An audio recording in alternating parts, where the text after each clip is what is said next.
Ladies and gentlemen, I'm Captain William Layer, and this morning's briefing is unclassified.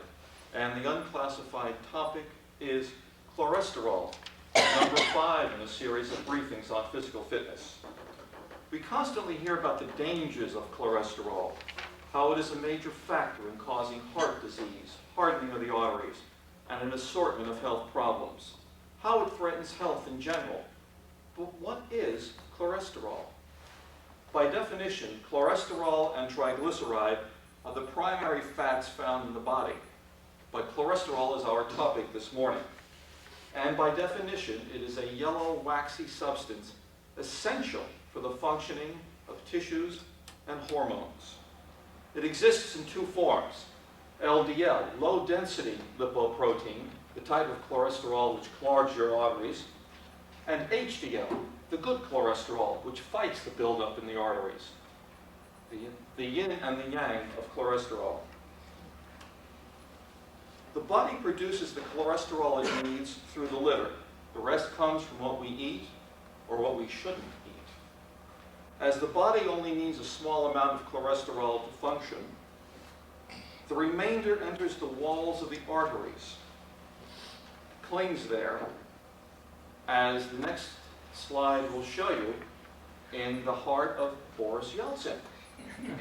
Now, as we can see from the bottom, the possible causes of his problems: high cholesterol, along with blood pressure, obesity. All of these are tied together because heredity can be a factor in cholesterol production. As you can see from the top, a healthy artery is smooth, it's clean. But when cholesterol builds up, it begins to clog up until finally there's no room for the blood to flow. It's like a stopped-up pipe in your bathroom. You need a roto-rooter to clean it out. And in fact, that is sometimes done to clean out arteries. Cholesterol, however, only becomes dangerous when it reaches a certain level. The desirable level is 200 milligrams per deciliter or less. That is 1/10 of a liter. The borderline region is 200 to 239, and above 240, you are in cardiac country. Now, how do you control this? If you're borderline, diet and exercise are keys to controlling your cholesterol. When you're in the high zone, diet, exercise, and medication are the factors. Medication in conjunction with the diet can bring the cholesterol levels down, if you pay attention to your doctor's orders, that is. Now, where is cholesterol found? It's in meat, it's in dairy products, and it's in two vegetable products: coconut oil and palm oil. Now, what do we do in the way of diet? Go easy on eggs, fried foods, those disgusting Big Macs, and the French fries, which have so much grease that you can lubricate your car with it. Avoid them. Whole milk, pork, lamb, beef, hot dogs, cold cuts are producers of high cholesterol. And of course, such treats as brains, liver, heart, other things which I know which are dear to your palates. But now that we eliminate the parade of perennial food favorites, what's left? Skim milk, baked or broiled meats, fresh fruit, salads, and other healthy but I'm afraid sometimes boring combinations. Now, there's another factor in eliminating cholesterol too, and the French have found it, and that's red wine. So if you're eating the high caloric diets, or if you have one like the French diet, red wine will break it down. Of course, you shouldn't overindulge in that either. Now, a healthy diet doesn't have to be a boring one.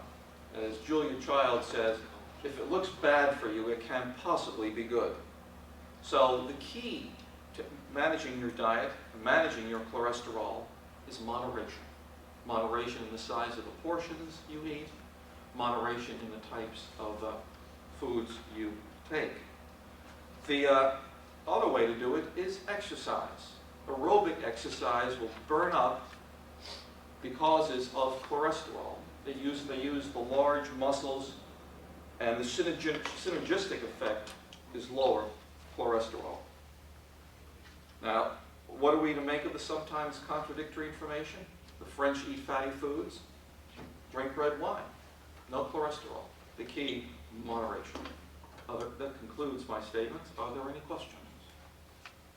I have a question for you. Is there any food that you can eat that you know of that actually lowers cholesterol? None that I was able to come across in my researches. Again, the key is moderation.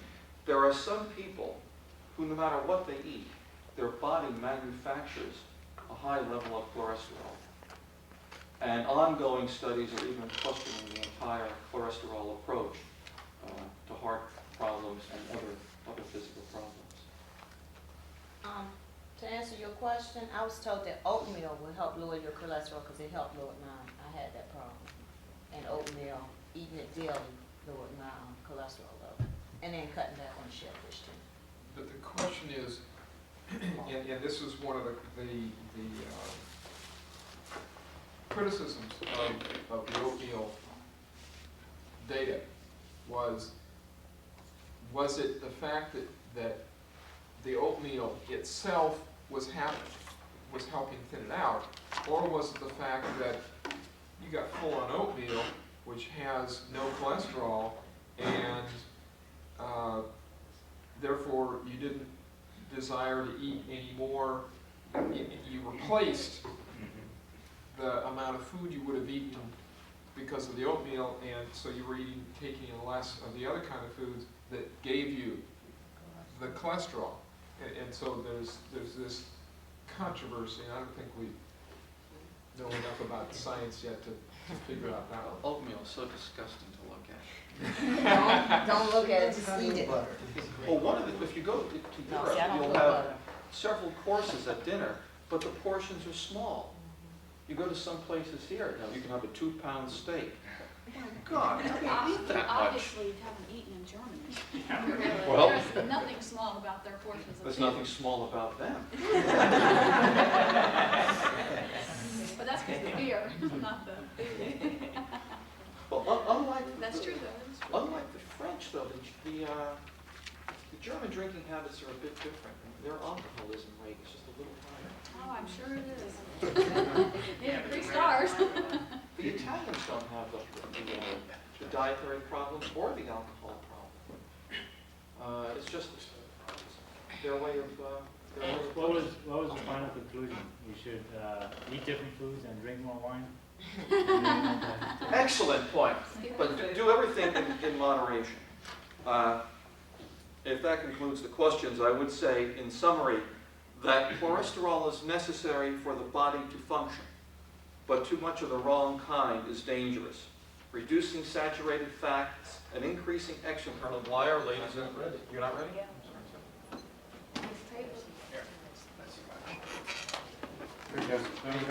When you walk up front, the responsibility of the person presenting is to make sure I have the form. Layer. And this morning's briefing will be a view of the Middle East on the eve of the Gulf War, as it would have been seen by those evaluating the geopolitics of the Middle East. I propose to cover the legacy of the First World War, Iraq and her army, which involves Iraqi politics and the outlook of the Iraqi army, and a supporting cast of players, including the Ba'athist Party, Syria, Britain's role in the Middle East, Saudi Arabia, Turkey, Israel, Jordan, Egypt, and Kuwait. Followed with oil and nationalism, discovery and exploration, the legacy of Suez, your questions, and then the conclusion and the consequences of the actions in the Middle East. It is appropriate that this topic would fall on the day following Veterans Day, because it was the First World War which set the tone of the rest of the century. The modern map of the Middle East, which we see here, sovereign states of Saudi Arabia, Jordan, Syria, Kuwait, Yemen, and Oman.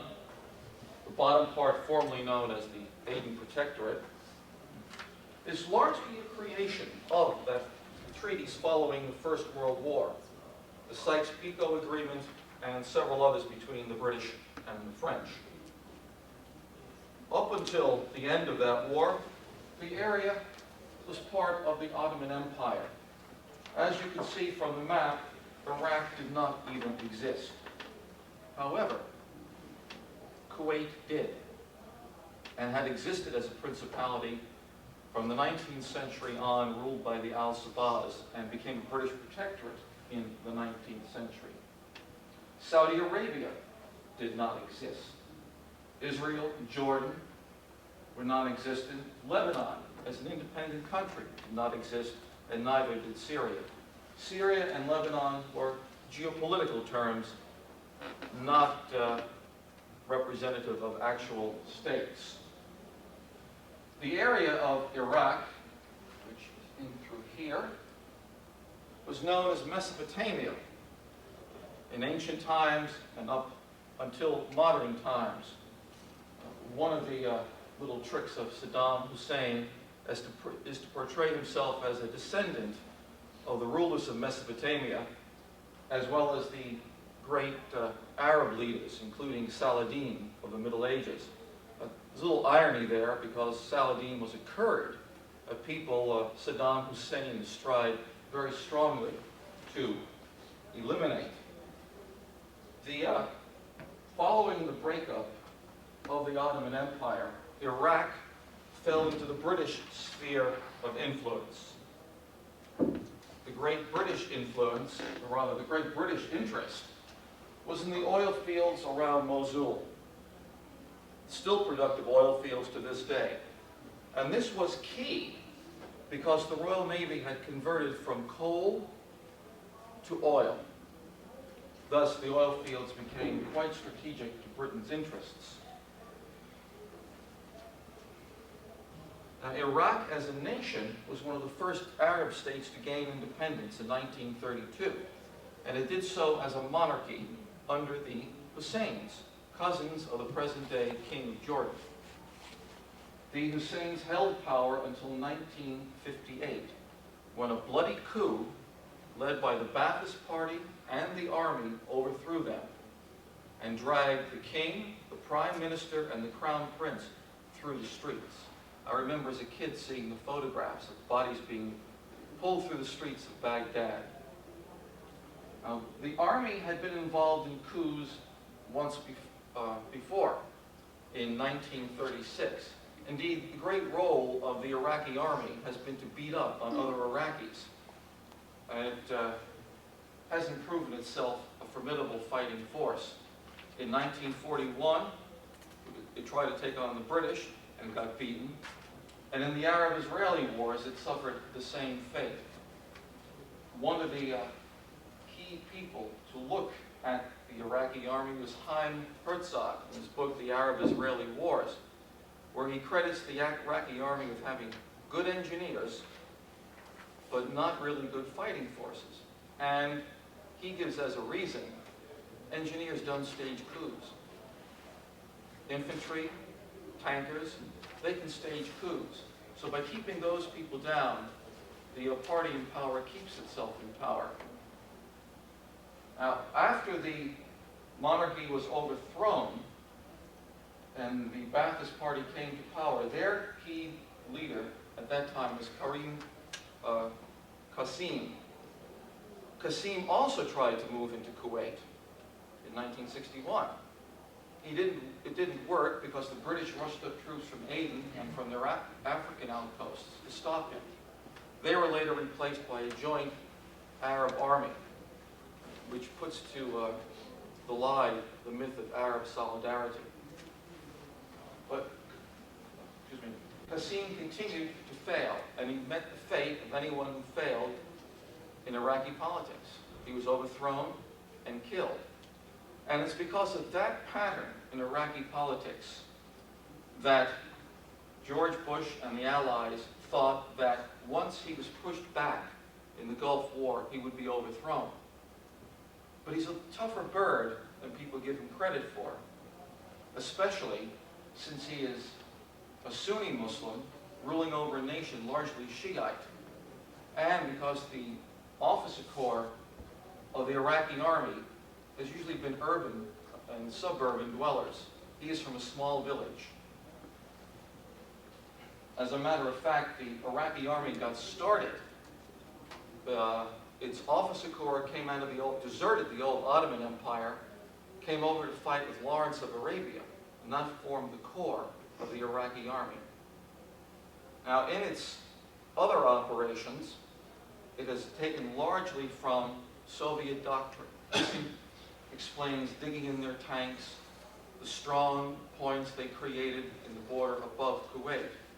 But there's one aspect of Soviet doctrine they didn't take, and that was the blitzkrieg part of the doctrine. The Iraqi army operated more by sitzkrieg, sit in place and fire your guns. And that was largely the story with their war with Iran. Largely a set-piece battle, almost a replay in cases of World War I. Their army just didn't move. And Herzog attributes that to a lack of leadership, going down to the junior ranks. Again, the fear of a coup being paramount in the supreme leader's mind. Now, when he dug his troops in, he perhaps also saw himself as another Ataturk. Now, Ataturk was the Ottoman general who defeated the British at Gallipoli when they tried to land to take the Dardanelles in World War I. He saw himself in that position, throwing back the Allied armies. Well, he hadn't read American history very well, because that's not the standard of the American army, which is to go around the strong points and hit you from behind with all you've got, a doctrine which goes back to General Grant. So, sitting in place, he awaited an attack which came around behind him. Now, moving on to, if I can leave the map up, the supporting cast, the Ba'athist Party, a political philosophy that's unintelligible even to its practitioners. It was supposed to bring the Arab world together, because Syria has a Ba'athist party, but the Syrians and Iraqis hate each other. Now, the unknown quantity in Syria was Hafez Assad. What was he going to do? Well, his great idea was to take Lebanon. They tried it before, been beaten back, and are presently maneuvering for another move, but his main operation was toward Lebanon. He wanted to keep his distance from the Iraqis because they could be a threat to him too. Now, Britain's role in the Middle East, largely from interests in oil and from previous protectorates which she had established, and Britain and Europe is still dependent on that Middle Eastern oil. Saudi Arabia, more of a family enterprise than a country, created by Ibn Saud, who would marry women from the different tribes and then divorce them, but having sons in the meantime, so the family grows, but each one he divorced had to be taken care of in the style to which she had become accustomed. So there were no hard feelings amongst the other tribes. It just became one bigger and bigger and bigger family. I will run to my conclusion. Suffice it to say that oil and ideology are the governing factors in a land of great instability. May I take your questions?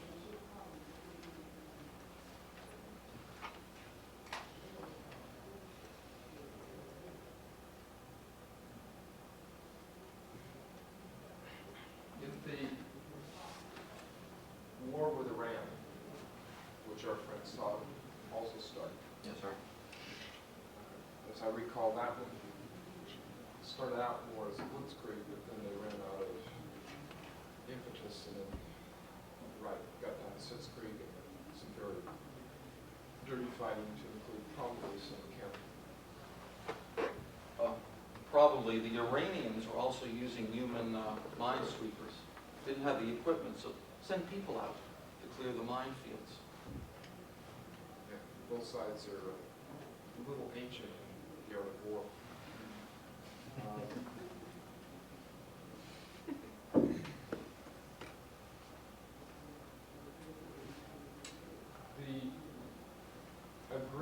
between Iran and Iraq, did that basically reset the border? Or was territory won or lost? They were back and forth, and whatever each side was holding at the moment, they've since held on to. Because one thing the war did do was beat a lot of the military into exhaustion. And the costs of running it were just becoming larger and larger. An acquaintance of mine who is a Iraqi refugee said that before Saddam got involved in this, Iraq had one of the best standards of living in the Middle East. Life was fairly comfortable. But with his megalomania for power and military glory, he has just ruined the economy and created a police state where you really have to watch what you say. His secret police are most effective in rounding up people who are guilty of incorrect thought. I got a question. Saudi Arabia has the most oil, right? If you compare it to the countries, is Iraq next in line? The richest oil fields out of Saudi Arabia are along what used to be called the Trucial Coast, where the United Arab Emirates are now. That whole strip of territory up and into Kuwait. Kuwait had, before the discovery of oil, and oil was discovered by American and British firms, the Arabs themselves never discovered a drop of oil. But Kuwait made its money off pearl fisheries until Mr. Mikimoto discovered how to grow cultured pearls. Then the oil was found, and they lived comfortably ever after, if not always happily.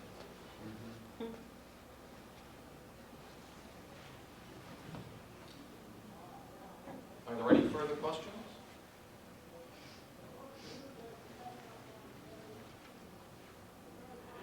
Well, then I will wrap this up by simply saying that the United States, which never favored imperialism and pushed out the imperial powers, now finds herself in the role that Britain once played, that of safeguarding the peace in the East.